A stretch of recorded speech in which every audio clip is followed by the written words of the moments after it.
on a subconscious level deep within me that I didn't even know existed. I think I've always wanted to be an artist or a performer, particularly I think an actor, and I'll tell you why in a second.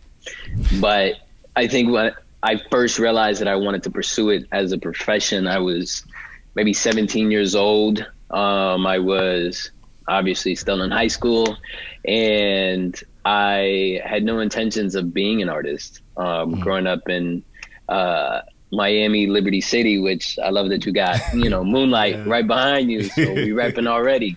No, but growing up, I didn't really have, or I didn't think I had a lot of choices. And I know I wanted to travel the world, and I wanted to see things outside of Liberty City, and I wanted to grow, I wanted to learn. And in my very young, very naive mind, I felt like I had to leave home in order to do that. Whereas now I'm an adult and I'm like, I want to go back to Liberty City and I want to grow and prosper there. That's a completely different story. But 17, I'm in an Army recruitment office and I'm trying to enlist, right? Because I'm like, this is the way that I can go and travel and have these new experiences and grow and educate myself the way that I want to. I didn't really see school as a way for me to do that, just because I had been having a hard time in high school, and just trying to pass those classes and not necessarily feeling like I had, the right role models and teachers to sort of help me get through that, with the exception of one who was at first my English teacher, and we butted heads like a mofo because I was not the most ideal student. We'll say that to say the least.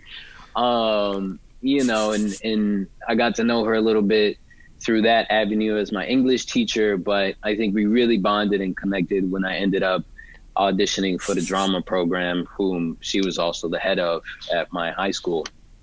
And I had done, the plays and had a bunch of fun, but I never really saw it as an actual opportunity to make some money and do something for myself, so to speak. And then I got turned down from the Army because I had asthma.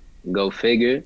I forget who I said this to, but looking back at it now, I'm like, I'm so grateful for asthma right now, because I'd be in a completely different space. I wouldn't be the human being that I am today, had the Army worked out for me. But I got turned down, and going back to school the next day, I wasn't my class clown type of self. And Miss Perkins, who was my English teacher and then drama teacher, caught an eye to that, and she approached me with a lot of love. And I told her, hey, this was my way out. This was my way of doing something. And now what the do I do? Yeah. I have no skill set. I don't think I'm smart. I'm not book smart. Like what do I do? And in a very much Miss Perkins way, very sternly, but with so much love, she sat me down and she said, sweetie, what you don't understand is that I see you doing more good in this life with a script in your hand than I do a rifle.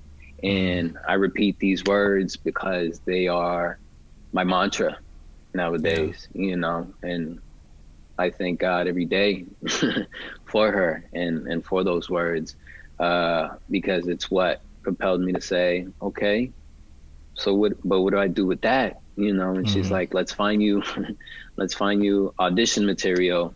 Let's get these applications into these schools. These are a list of schools that are good for, theater and these ones, will give you more wiggle room if your academics aren't really there, which mines weren't, but your ability to perform is there. And I was so grateful for her believing in me so much, right, at a point in my life where I didn't even really see that for myself, but she had this vision.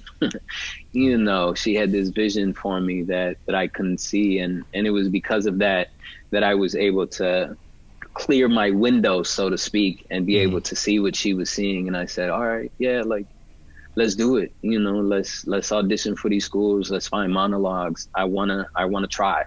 at least I want to try. And from there, I got a couple auditions for a couple of schools.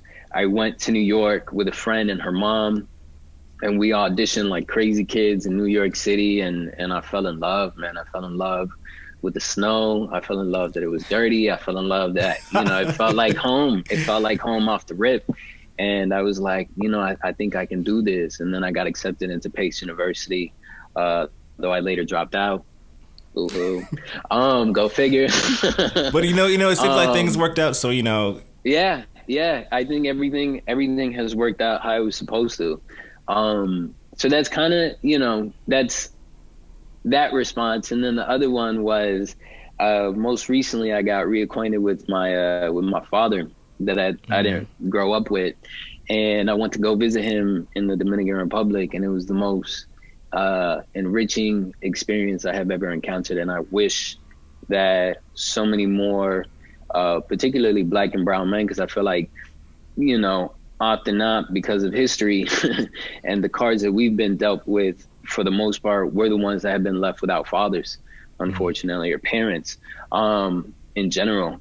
And so for me, I found it so healing to be able to go back home and look my father in the eye as a grown man and get to know him. And in turn get to know myself and what I'm capable of doing as far as forgiving and loving an individual who I feel like should have been there for me growing up. But one beautiful thing he did tell me was when we were separated, when I was in the Dominican Republic. I was like 7 years old before coming to the States with my mother. And he shared this beautiful story that as this little 7-year-old kid, I'm crying because obviously I don't want to let go of my father. And, he told me this beautiful thing that as a 7-year-old kid, I was saying, Daddy, don't worry. You don't have to cry. When I grow up, man, I'm going to be a big actor. I'm going to be a big actor. I'm going to come find you. And sure enough, I stumbled upon his Instagram page, wow. Well, like a year or two ago, by clicking on my own hashtag, because I'm kind of a junior, right? Like his name is Angel Curiel as well, but we have different last names. And so I ended up clicking on the hashtag, and I saw this old man who was working some cameras and stuff like that, and he looked identical to me. And I was wow. Like, I think this is like, I'm talking the same nose and everything. I was like, I think this is my dad. Wow. And sure enough, after I did some research, and I was like, oh, like he's a DP in the Dominican Republic. Like, how did we end up in the same occupation? Yeah. All this stuff. And, I was very hesitant, but my girlfriend, God bless her, was very encouraging and said, you should reach out. Just try, see what happens. And I did. We ended up communicating, and then I think like a month or two after, I flew to the Dominican Republic to go meet him, and then he told me that story. Wow, that's a great story. Man. Like, in the odds that you would like be searching under your own hashtag and then coming across that and then finding out you're on the same industry is like wild. Cool, full circle moment that John Leguizamo was one of these references that you had growing up, and you were able to star in his film last year, Critical Thinking.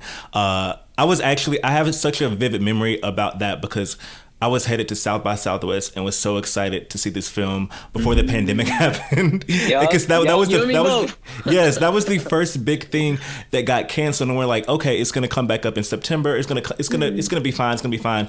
And then we're still like, now we're talking via Zoom. Yeah. But I felt like that's such a cool moment that you have that person that you look at and so, okay, this could be me. This could be me, this looks like me, and you're able to work with him. Yeah. I know it just felt full circle. I remember one of the first things I did when I touched base in Miami, I went and had lunch with Miss Perkins, because I knew it was like this surreal moment. There are often times growing up where, looking back on it now, I was like, man, I'm not even supposed to be alive right now, let alone coming back to Liberty City to shoot a film with somebody that helped me visualize a story for myself, a vision for myself, you know, and to make this, instill this drive in me to make me go and want more and chase more for myself. And so it was definitely a full circle moment, you know, to leave Liberty City, go to New York, hustle for a couple years, and then out of nowhere be given this gift of saying, hey, like, you know, it's all right to take a breather and give yourself a pat on the back. Go back home and do some work there so you could recognize the work that you've done. Because I think oftentimes when you're in the grind and when you're in the hustle, you don't give yourself your flowers, which was a conversation, funny enough, I was having with somebody this morning. And I was just sharing how, you know, sometimes I feel uncomfortable doing these things because I look at myself and I'm like, I'm no one.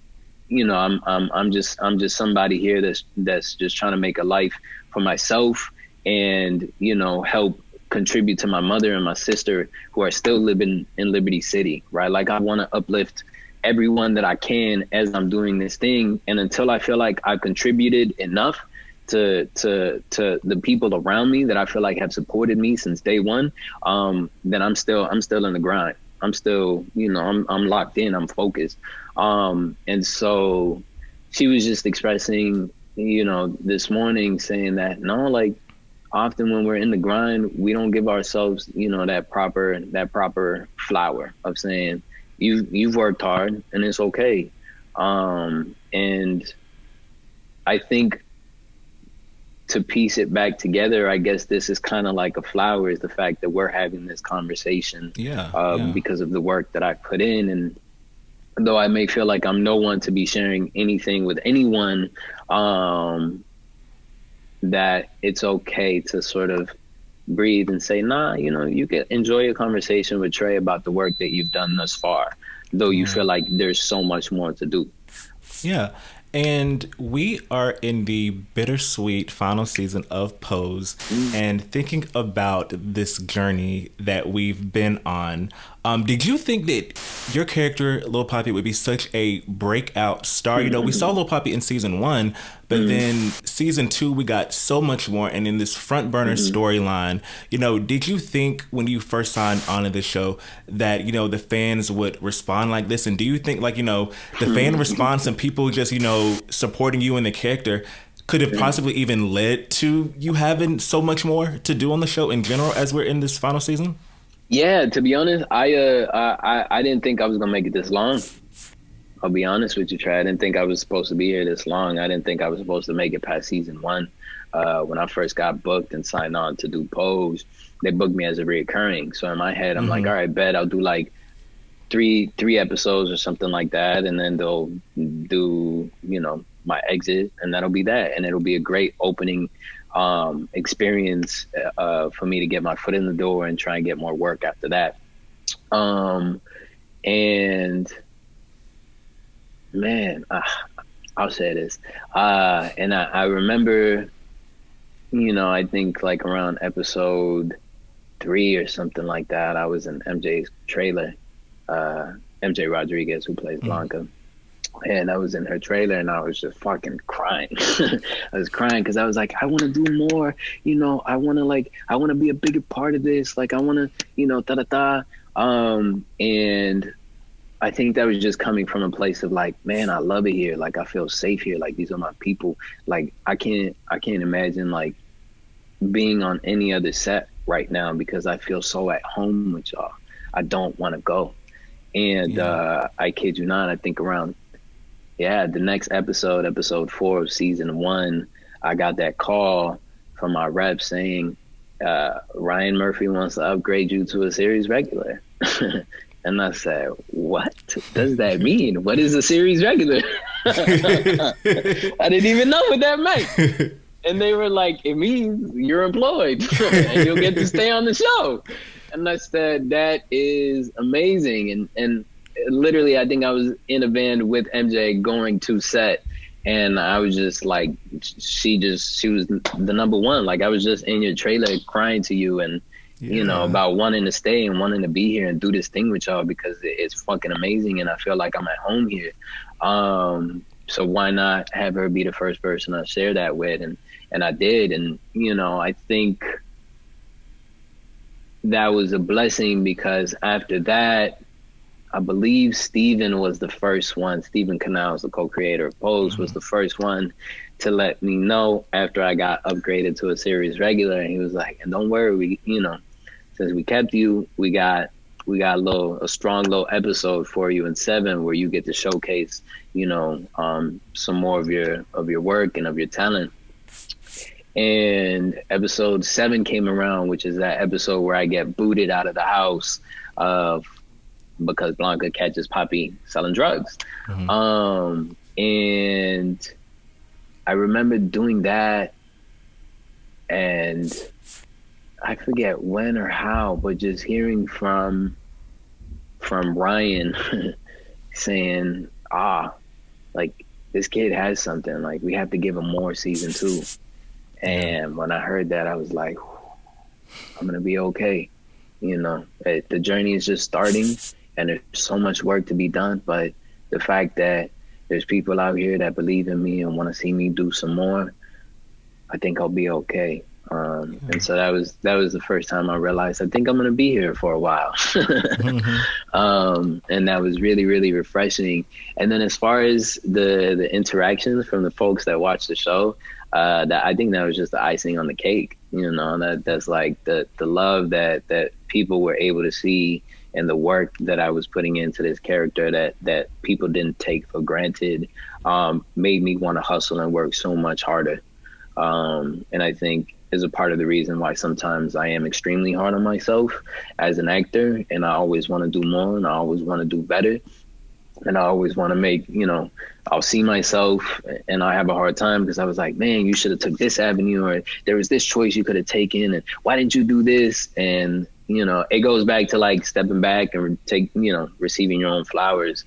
But I appreciate the love from the fans because, you know, at best, it makes me work harder.